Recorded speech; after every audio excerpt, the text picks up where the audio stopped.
the crown, right? So we talked about your organization. What's been the hardest thing of like, what's been the hardest habit for you personally to overcome, and how did you overcome it? The hardest habit to overcome. Um, hmm. I think it's easy to mismanage our time. I'll start with that. I think I don't have many bad habits per se when it comes to health or things like that. I've been pretty focused on those over the years as best I can. Um, but I think time management. We're only going to get 24 hours in a day, period, and so it's all about how we use it. And we talk a lot about working smart and then knowing when to work hard on top of that. There are times here in our business, I'm sure in most businesses, that you have to do a bit of both. But it's so easy to get the gilded trapper. It's so easy to get trapped into something that's not a good spend of my time, right? It's so easy to burn through all of my emails in the morning and focus on that, when in reality, what I need to be doing is tackling my biggest problem, right?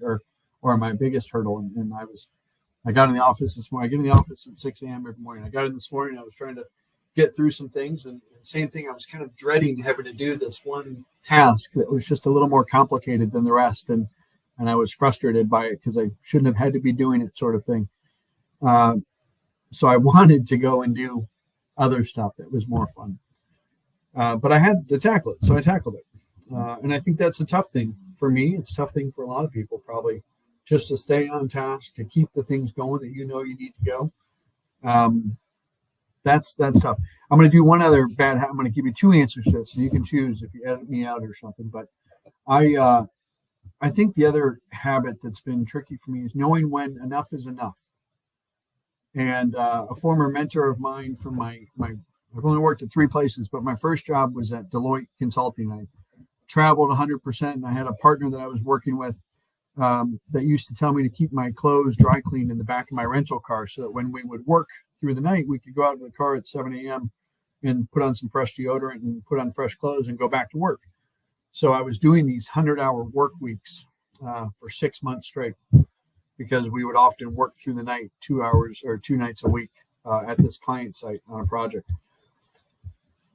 Little did I know that eventually that partner, and sadly, kind of lost his life a little bit. He lost his marriage, he lost his connection to his kids, all those sorts of things. But it's been a huge life lesson for me that I know, well, there's always going to be more work to do. There's always that one more thing I can do. At some point, I need to know when enough is enough. I'm going to turn it off, and I'm going to go home. I'm going to be a husband. I'm going to be a dad. I'm going to be a human and do my things, because I'll always have more to tomorrow.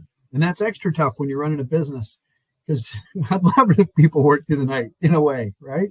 We always have a lot of work to do. We're slammed. And but I also know that that's just not sustainable. It's not a good quality of life. And so I think it's important for myself to know when enough is enough, and I've got to shut it down, turn it off. Same thing, now in today's world, we're always connected, right? And our phones are always going. So it's extra tough to disconnect. I was fortunate to do a long trip with my family back in 2019, right before COVID. And I didn't bring my laptop. And it was the first time in a long time I didn't bring my laptop. But it was the absolute best thing in the world to do.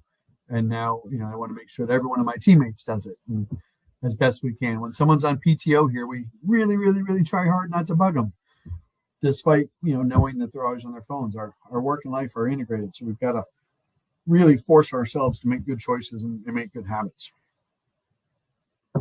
Yeah, that's